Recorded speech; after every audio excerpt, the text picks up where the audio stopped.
What's going on, guys? My name's Stupendous and welcome back to Obduction.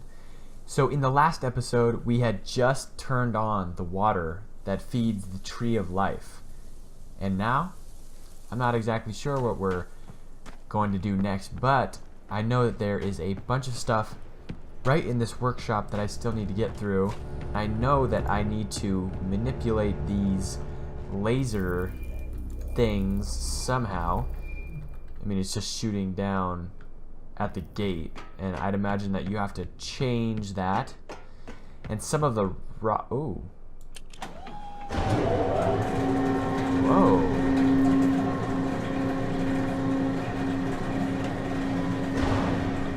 Oh, that's that cart. Totally cool. I'm gonna go back. I'm gonna go down there and check that out. Maybe we can push this cart now. And there were some rocks. There were some rocks that had a red tinge to them, and I think that you need a laser to fix them, maybe, to make the rocks go away. I'm not exactly sure how to get this thing started. But it's shooting in the same exact spot, so it's I guess it's programmed to be in one spot. We're gonna go up here. There was some manuals that I did not read because I am one of those people.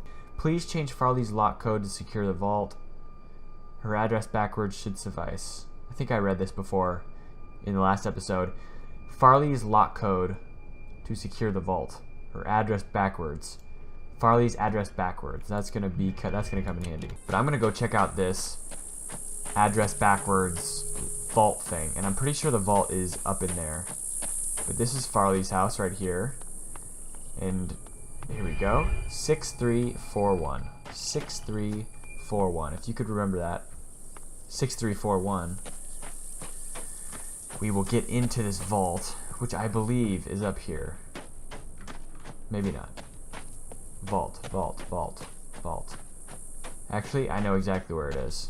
In the last episode, we turned the waterfall. We pulled that up, the dam, let the water flow through, and then we were able to turn the propeller and turn that little thing, and it opened this up for us, this gate here. Let us go into the back part of the game here. It's a nice little hillbilly retreat back here. Here is the locomotive power generator, and I believe that the vault is behind this, right in here. I think is where the vault, where they hid this thing, right in there.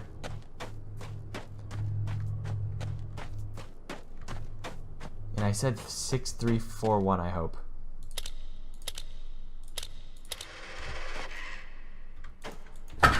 And there we go, we're in the vault. Awesome. I had a feeling that may not work, but it definitely worked.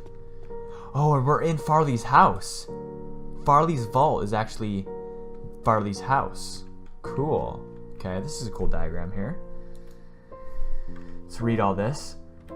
So, seed pair, find planets with similar atmospheres to Earth. Soria, heart. What happens at fruition? More seed pairs scattered out throughout the universe. 4 species meet. Heart connected.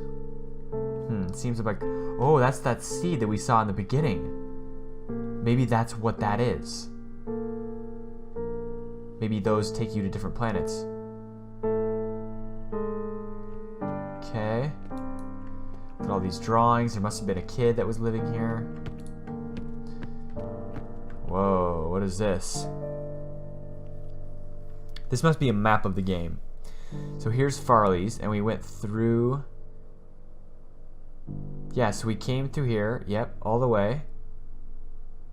That was the lake there. The rail yard's here. Okay, that was where the locomotive thing is.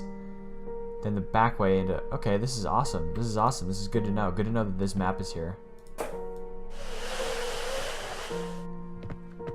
Whoa. 15? I don't know if that's the number or if that... Okay, we'll just keep that in memory. Mofang. Through ambassador seeds, the Mofang were the first non-human species humans were introduced to.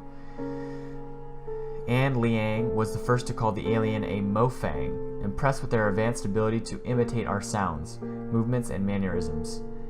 Although they have a name for themselves, their language is mostly unpronounceable by humans. As a result, and because of their mimicry abilities, communication with the Mofang is primarily accomplished by their learning human languages rather than humans learning to speak Mofang. That makes sense?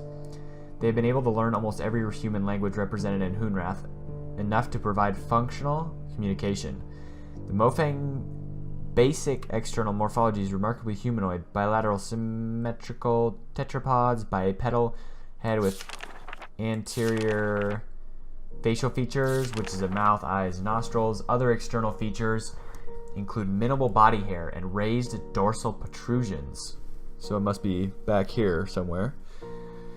Constitution is somewhat frail, due apparently to their thin and lightweight internal structure, but internal investigation has not been possible. They have ample cranial space to account for a substantial brain, cool, and their intelligence is impressive, as evidenced by their advanced technology. Whoa. So these are what must be trapping them in that barrier, these Mofangs. After a certain level of maturity and health of the tree, a passage opened at its base. This passage allowed contact with 2 additional species. The first contact was with Arai. The first contact revealed the Arai to be large beetle-like insects. Interesting. We were unable to communicate directly with them in any way, but they appeared to have some rudimentary level of intelligence. It was Lauren Toth who first made the journey through the heart to Kaptar and named both the New World and its inhabitants. So there's an entire other world for us to find. That's awesome. The Arai have 3 distinct variants that have come to be referred as barnacle, beetle, and polyarch. Although their morphology is dramatically different from human, their internal systems are supported by similar atmospheric composition and basic nutrients. Okay? In their barnacle stage, the Arai are completely immobile. The Arai stay in this egg-like development state seemingly indefinitely. In order to hatch, they must be in proximity of a polyarch and fertilized by the beetles after a certain stage of maturity. The beetles are the eyes and ears, hands, and feet, with only a minimal nervous system of their own. They are essentially the sensory extensions of the immobile polyarchs. They are able to execute simple commands, but apparently have very little in the way of individual sentience. Weird. So we're obviously gonna meet some of these things. The Arai polyarchs are the intelligence and consciousness of the species. Although it was obvious that there was intelligence behind the species, it wasn't until Carolyn Farley began spending large amounts of time in close proximity that deeper communication began. With a room nearby, Farley was the first to communicate nonverbally and learn much about the species, including some historical information. The Arai species have survived in their world while several other sentient species came and went. Among them, an ancient species who formed a deeper relationship with the Arai, carving temples and dwellings for them in the rocks, and later a more recent species that took over much of their homeworld. This latter species was especially adept at mechanical construction, using it mostly to capture and process large flying creatures, using the beetle as bait. I wonder if these flying creatures are the bees that we saw. Whoa. Okay. Vellein. The final species to be discovered were the Vellein. The Vellein had been communicating with the Arai for many years through ambassador seeds, but became part of the larger community fairly shortly after the Arai. With a large and imposing frame and a form of communication based on complex, multi-voiced, low-frequency rumbles, the initial introductions were intimidating. After several attempts, Amelie Vidal was able to begin some rudimentary communication and began visiting the Vellein in Marais, which she named, so there's another world we can visit. Okay, that's cool. On a regular basis, she discovered a complex and amazing society that was able to use their technology in unexpected ways. They had the ability to quickly transform their world using extruded structures based on some form of complex miniature substrate material. Unlike the other worlds, the Vellein sphere is scooped out of a Vellein resettlement group that was preparing to set off into space to find a new homeworld. This was their way of life, to put themselves into stasis and scatter themselves through the stars. As mentioned previously, their appearance is imposing, standing about 9 feet tall, wow, with a distinct reptilian resemblance. They have 6 limbs, 2 muscular legs and arms, and a smaller set of arms. They control every aspect of their technology with their vocalizations, but over the years they have created control panels based on their number systems that allow other species to easier access elements of their technology. Whoa. Totally cool. Lots of reading here. I shall document the curious events that have inspired within myself, my family, friends, and coworkers. Hartnell was a peaceful mining town founded by my grandfather and nestled within the red rock of the desert on the Isanga territory. Its 163 inhabitants heard a mighty explosion on the night of June 27th, 1903. I sent several workers, I thought I said wankers, through the town to verify that the explosion had not caused any injuries or damage to mining equipment. They returned and represented that it must have been a loud clap of thunder caused by dry lightning, for they found no damage. It was not until the light of the next morning that we were amazed to realize something profound had indeed occurred. At some point during that night, our entire mining facility and a large circle of the land around it seemed to have been scooped up, carried off to a completely different place, all without anyone knowing about it. Whoa, that must have been the Mofang. The entire landscape outside of the circle of desert could only be described as alien. Large, floating rocks could be seen in the distance. No one had ever seen anything like it anywhere on Earth. We fully explored our new... Oh my gosh, we're in that scoop. We're in the scoop of Earth that they grabbed up. So cool. That's why that map of this place is circular, because they must have just boop and carried it, and so that's why the outside edges look like alien. No one had ever seen anything like it anywhere on Earth. We fully explored our new surroundings, hoping to find a way home. No way home was ever found. In fact, we soon discovered that we were taken for granted now. Not only could we not get back home, we also could not access the landscape outside the desert. Curiously, we discovered that a flow of water was provided from a high point of rock, and we discovered a small tree growing in the very center of the circle. Our central tree that is important to our lives here was first a mere sapling back then. Cool. So whoever grabbed them, maybe it's the Mofang, maybe it's somebody else, they obviously care about these people, right? They gave them water. They gave them like a tree of life type thing. So this is really, really cool. Communication, talking with our neighbors. We take communication for granted, even with the varied languages we find here in Hunrath. But we suddenly find ourselves among other intelligent species who don't share our culture, history, DNA, or vocal cords. It requires a huge amount of effort for the beginning of rudimentary chatting. This quick overview will set the stage for what to expect when communicating with our neighbors. So this is going to be really, really important, I think, to later game. The Mofang were the first non-humans we met. With at least some level of similar physical vocal generating abilities, they picked up human words quickly. This early mimicry resulted in what the species began to be called. Even though they were able to mimic single words and simple phrases, it became evident over the years that huge grammatical differences were not easily overcome. Some have proposed that the difficulty may have arisen because the Mofang insisted on attempting to learn every single human language, and as a result, were never able to lock onto any consistent grammatical structure. Nevertheless, in spite of the rudimentary sentence construction, it has been very easy to communicate, and it has been unnecessary for us to learn their language beyond a few simple phrases and proper names. If you'd like to learn more about communication, please contact Tam. Okay, weird. Contact Tam. The Vellein have presented a particular communication challenge. From what we can gather, they produce sounds using 2 large reed-like structures inside opposite sides of their heads. The vibrations generated are channeled to resonance chamber in their skulls, where they are combined into a complex low-frequency dual tone. Super cool. The low-frequency bitonal sounds are not only hard for humans to hear and resolve, but impossible for us to mimic. And the Vellein's hearing is also oriented towards low frequencies, so they are unable to hear most of the sounds associated with human speech. Therefore, communication with Vellein has relied on technology. They have adapted consoles for use by other species. Over the years, some individuals of other species have learned to communicate very effectively using this method. Humans have been able to pick out some higher frequency characteristics of certain key Vellein words over the years, and although we can't speak to them in a way that the Velleians can understand, we are occasionally able to hear and recognize these words when spoken distinctly by the Vellein. Okay, Veto, contact Veto. And the Arai. So we're almost done with this one. None of the stages of the Arai morphology have any vocalization apparatus.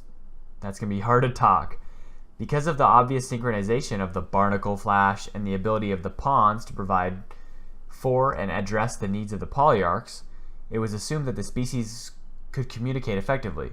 It was not until Farley began to spend large amounts of time in the polyarch antechamber that the first clues to this communication became evident. After months of research, Farley began to have limited success with the receiving of some kind of simple messages that were coming from the polyarchs.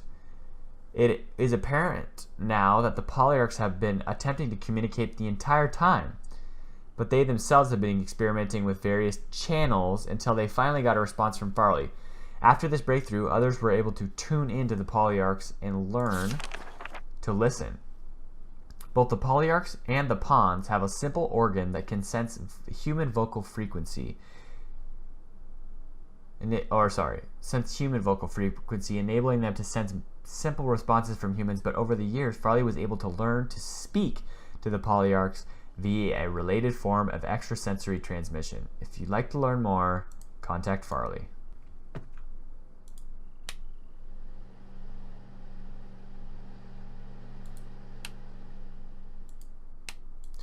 So this looks like, oh, okay. So this gives a symbol too. Looks like if we put it, let's see if we can put it over this.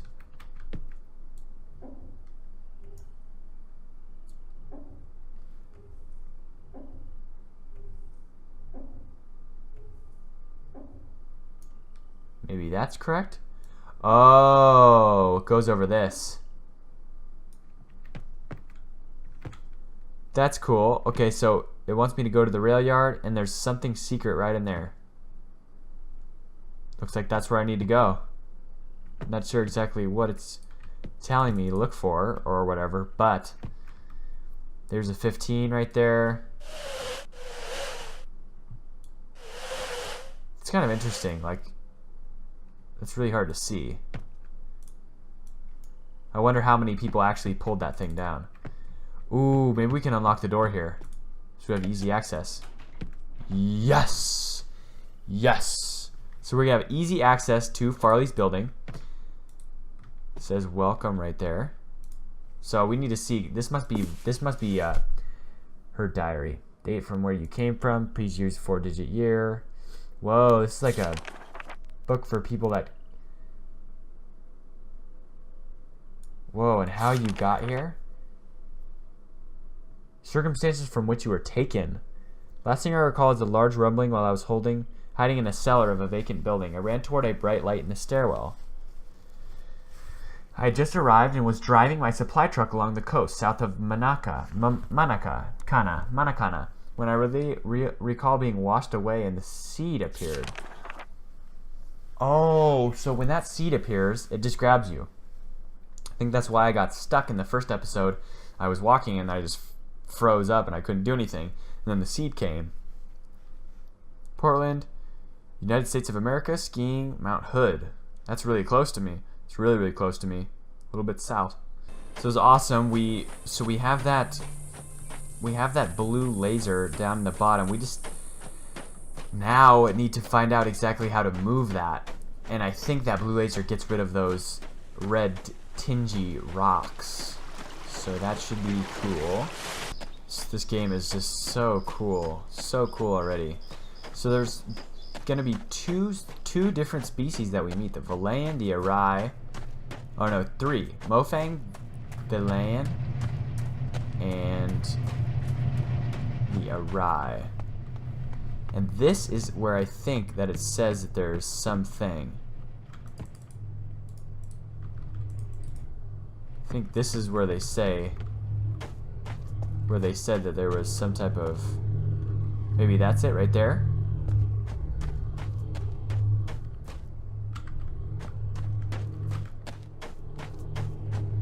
This is interesting here. I'm gonna have to figure out exactly what to do there. I think there's a small map here. So it said like right about there is where I need to be.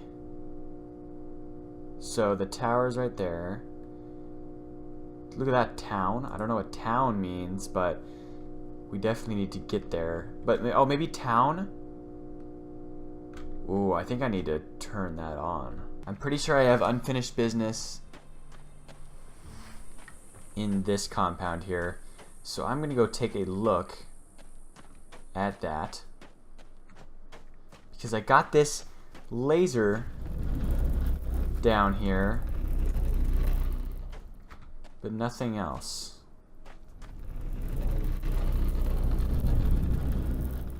And it seems like that laser went down. It was shooting over there, and now it's shooting right in front of here. So maybe some things have changed. Let's see if we can get a better look at this thing. Wait. Is that a seat? Huh. Let's go check that thing out. I don't think I looked too much into it. I think we can walk this way.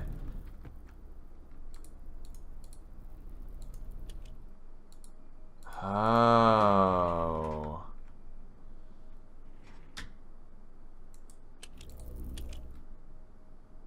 Cool. Okay. Vroom, vroom, vroom. That's what I'm talking about. Got some serious speed on this bad boy. We're in a moped right now. Hopefully it takes us left. It does.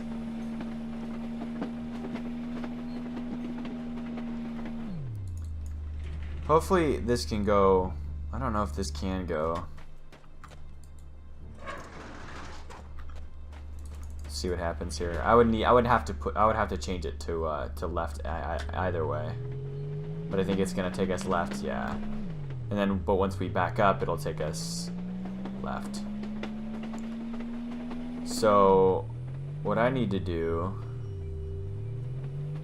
is I need to face the right way going in. I need to go in face first so that I can destroy that red beam. I think we'll get it somehow. I think this could do it right here. Oops.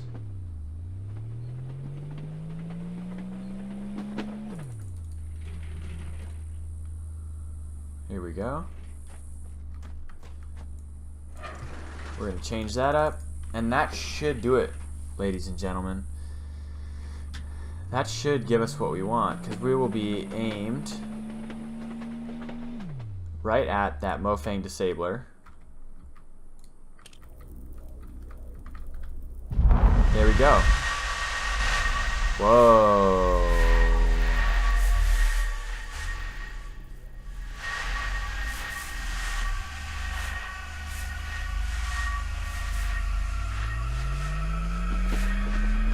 I think that just took off the entire barrier that the Mofang had on us. Cool, cool, cool. Ka-choo, ka-choo, ka-choo. So now I just gotta get out and go back and talk to that dude. Yeah, what are you gonna say now? What else you got me? What else are you gonna have me do? You're gonna have to get through the wall of this. Okay. That's all you got for me?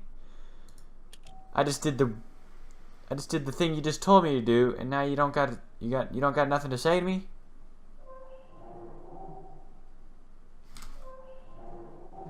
The heck is that? Anyways, we got the red beam. We got the red beam freaking taken out.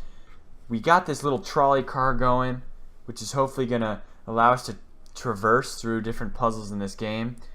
This game is awesome. I am having so much fun completing these puzzles, and there are so many questions. When are we going to find out who these Vellein are, these Arai are, or these Mofang? I want to see a Mofang, and hopefully we can, because I think we just took down this entire barrier. So in the next episode, we're going to see exactly, hopefully, we're going to see exactly what is on the other side of this barrier.